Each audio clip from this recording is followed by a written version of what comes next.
اعوذ باللہ من الشیطان الرجیم بسم اللہ الرحمن الرحیم ان اللہ وملائکتہ یصلون علی النبی یا ایہا الذین آمنوا صلوا علیہ وسلموا تسلیما اللہم صلی علی سیدنا و نبینا و شفیعنا و مولانا محمد وعلی آل محمد وبارک وسلم۔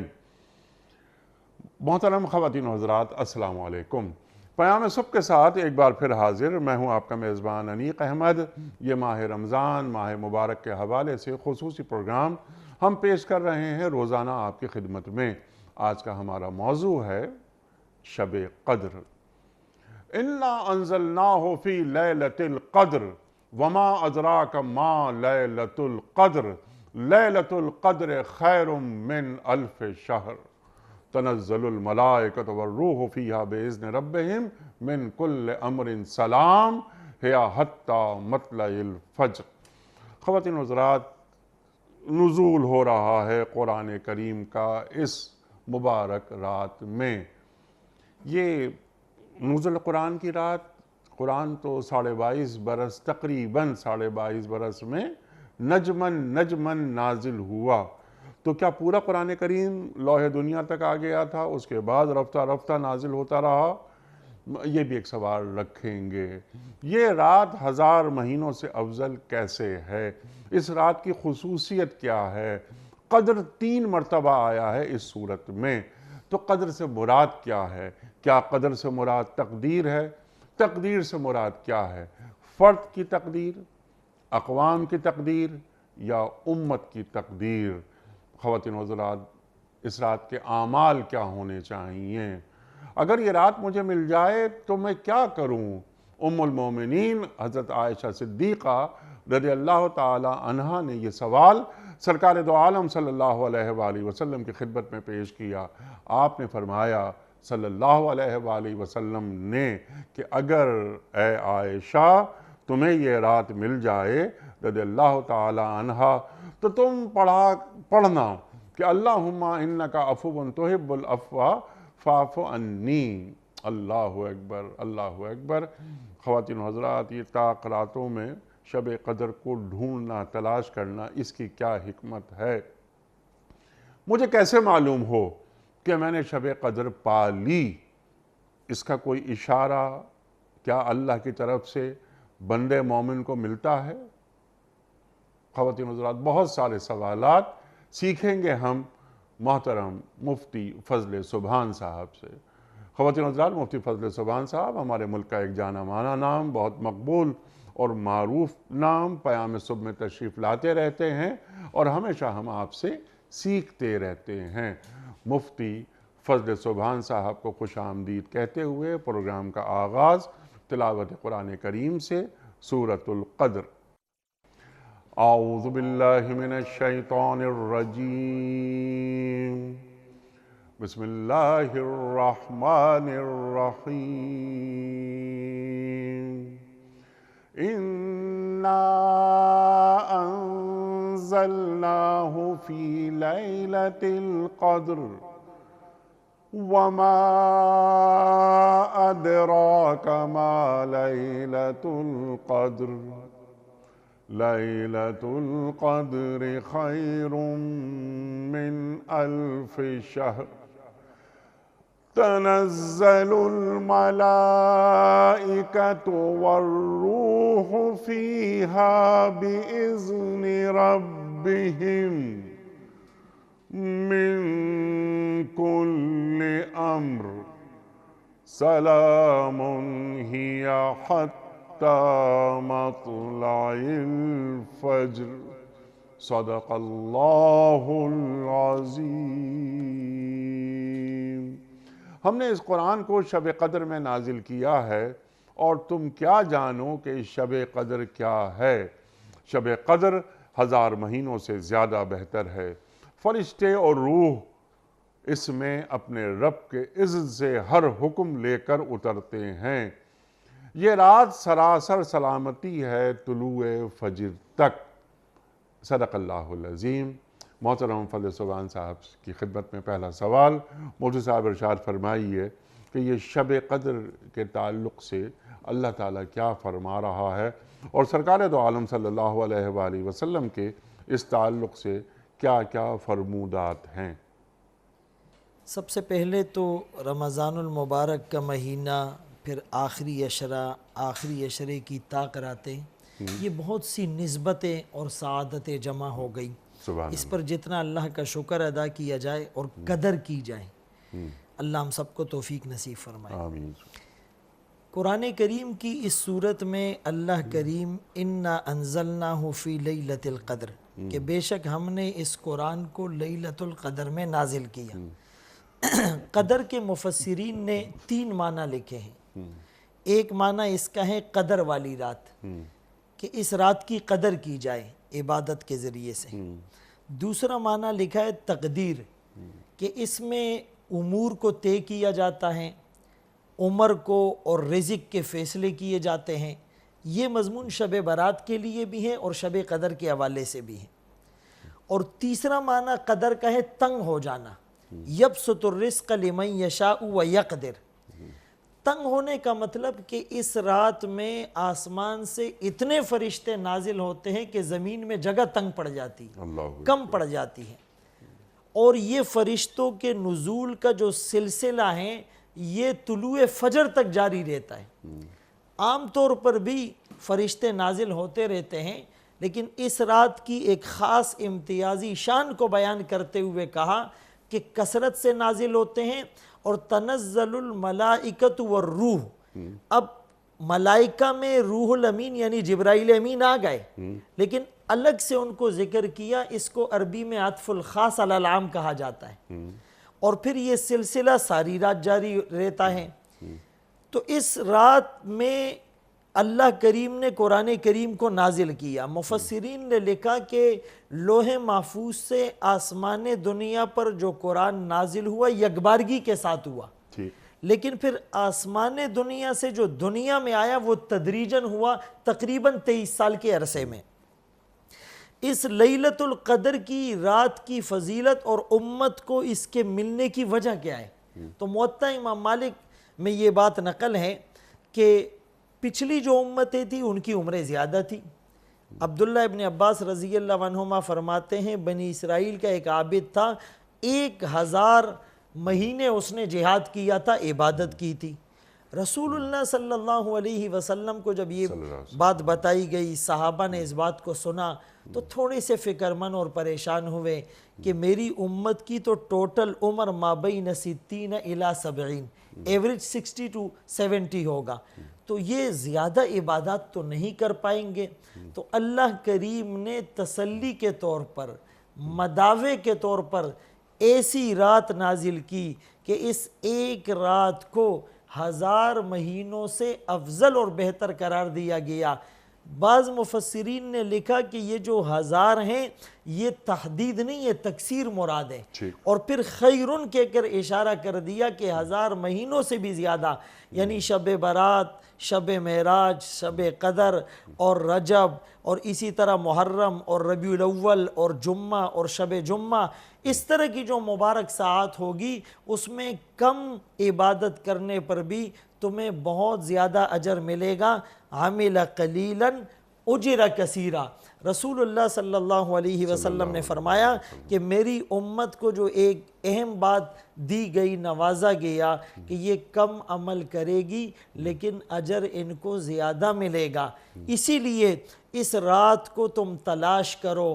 ایک روایت میں آتا ہے تحروا لیلۃ القدر، کہ لیلۃ القدر کو تلاش کرو من العشر الاواخر فی رمضان، رمضان کے آخری عشرے میں۔ اور دوسری روایت میں ہے فی 7 الاواخر، رمضان کے جو آخری 7 دن ہیں اس میں تلاش کیا جائے۔ ایک نقطہ جو آپ نے اس کی طرف لطیف اشارہ بھی کیا کہ اس میں لیلۃ القدر 3 جگہ پر آیا ہے، انا انزلناہ فی لیلۃ القدر وما ادراک ما لیلۃ القدر لیلۃ القدر خیر من الف شہر۔ تو ایک نقطہ تو یہ کہ تینوں جگہ قدر کے الگ الگ معنی مراد ہے، اندازہ لگانا، تنگ پڑ جانا اور قدر والی رات۔ اور دوسرا اشارہ اس بات کی طرف ہے کہ لیلۃ القدر میں ٹوٹل جو ہیں وہ کتنے حروف ہیں؟ 9 حروف ہیں، اور اس کو 3 دفعہ ذکر کیا، تو 9 کو اگر 3 سے ملٹیپلائی کرے یہ 27 بنتا ہے۔ تو یہ بھی ایک لطیف اشارہ ہو سکتا ہے کہ غالب گمان یا مفسرین کے اقوال جس بات کی طرف دال ہیں، یہ 27ویں شب میں یہ رات نصیب ہو سکتی ہیں۔ عبداللہ ابن مسعود رضی اللہ عنہ نے اس کے تعین نہ ہونے کی ایک وجہ یہ بتائی، اللہ چاہتے ہیں کہ میرا بندہ ہر وقت میرے سامنے سربا سجود رہے، راز و نیاز کی باتیں کرے، عجز و انکساری کا پیکر بنے، خشوع اور خضوع اس کے کردار اور گفتار سے جھلک رہا ہو۔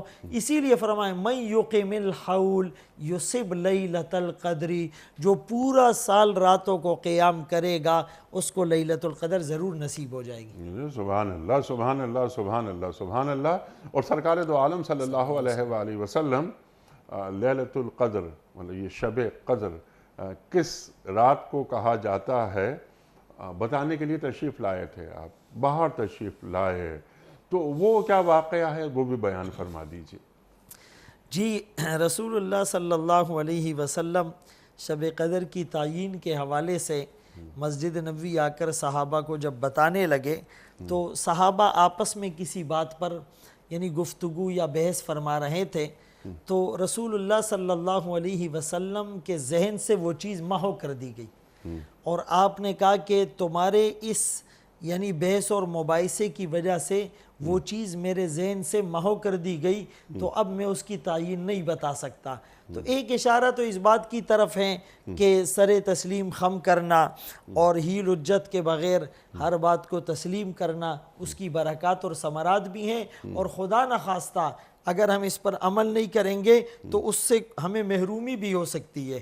لیکن بعض مفسرین نے یہ لکھا کہ اللہ کی منشا بھی یہ تھی، منشا خداوندی بھی یہ تھی کہ اس راز کو راز رکھا جائے، کوئی ایک رات اسپیسیفک متعین کر دی جاتی تو لوگ اسی رات میں عبادت کرتے، باقی راتوں میں وہ عبادت کے استحضار اور وہ جو رجحان ہیں وہ قلبی میلان نہ ہوتا، تو یہ بات چونکہ منشاء خداوندی کے خلاف تھی، اسی لیے رسول اللہ صلی اللہ علیہ وسلم کے ذہن سے اس بات کو محو کر دیا گیا۔ سبحان اللہ سبحان اللہ، اس میں اللہ کی مشیت شامل ہے۔ ڈھونڈیں طاق راتوں میں 21، 23، 25، 27 اور 29۔ مفتی صاحب پوری دنیا میں طاق راتیں مختلف بھی ہو سکتی ہیں، تو اگر ایک شب قدر پاکستان میں ہے اور امریکہ میں کسی اور دن ہے تو شب قدر مختلف راتوں میں ہو سکتی ہیں۔ یہ بہت اہم سوال آپ نے اٹھایا ہے، اور اسی کے اوپر بیس ہے رمضان کے روزے، عید اور بقیہ ایام بھی۔ تو مسئلہ یہ کہ جو جس ملک میں رہتا ہے تو اسی کے مطالعے کا اور اسی کے طلوع اور غروب کا اعتبار کیا جائے گا۔ ظاہر ہے کہ ہم پاکستان میں اگر روزہ رکھتے تو سحری پاکستانی وقت کے مطابق ہم بند کرتے ہیں اور افطار روزہ پاکستانی وقت کے مطابق کھولتے ہیں۔ ہماری نمازیں ان الصلاۃ کانت علی المؤمنین کتابا موقوتا جو وقت مقررہ پر فرض ہیں، تو جس کنٹری میں جس خطے میں ہم رہ رہے ہیں اسی کے مطابق ہم پرائم فوکس کر کے وہ نمازیں پڑھتے ہیں۔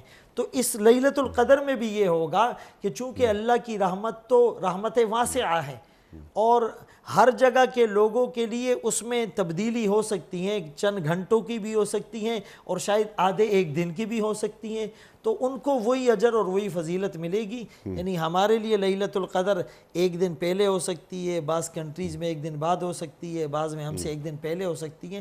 ہمارا اعتبار اس خطے کا ہوگا جہاں ہم رہ رہے ہیں۔ سبحان اللہ، اس خطے میں طاقرات کب آ رہی ہے، بس ان طاقراتوں میں تلاش کرو۔ اللہ اکبر۔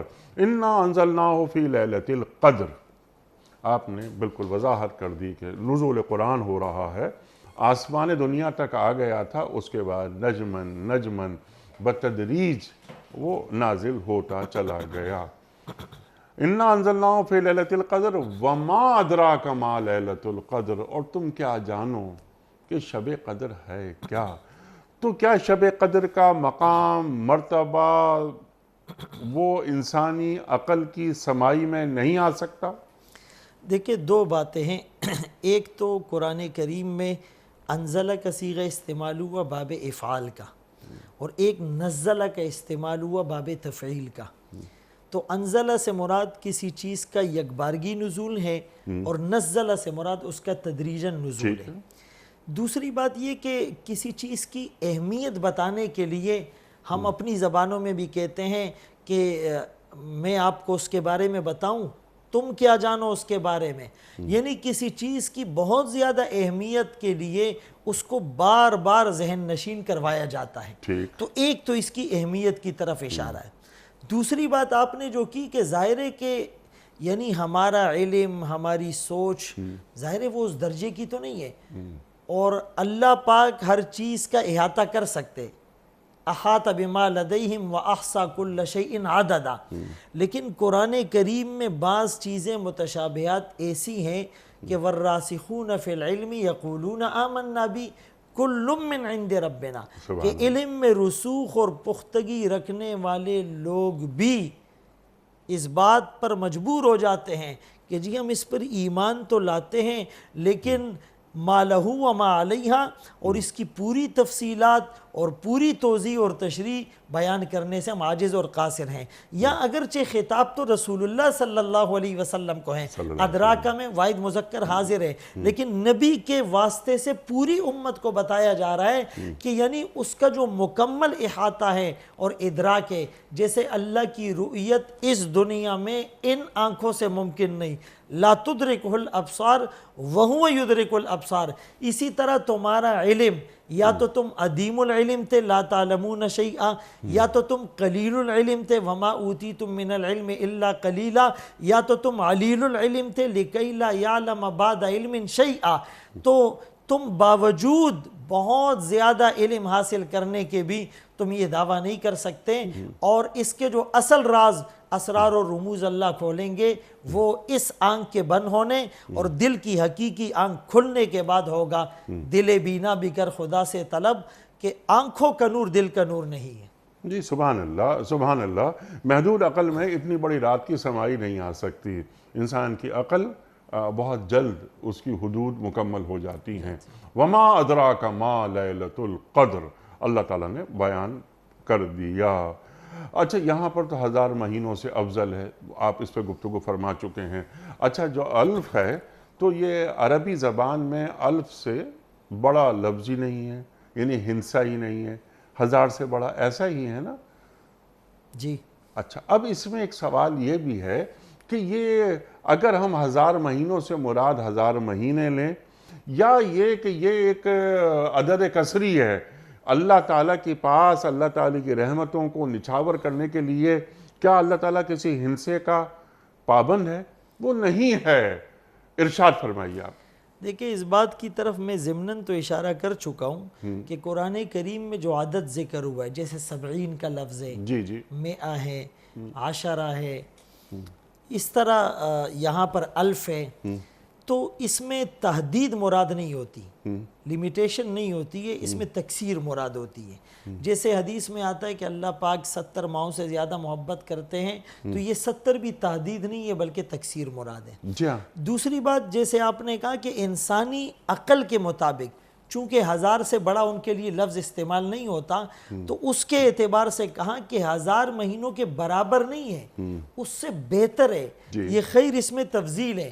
اب 1000 مہینوں سے بہتر ہے، کتنا بہتر ہے وہ تو ظاہر ہے کہ وہ اللہ پاک جانتے ہیں۔ یعنی کسی نے پوچھا کہ جو قرآن سے نسبت قائم کرتا ہے، قرآن اسے بلندی عطا کرتا ہے۔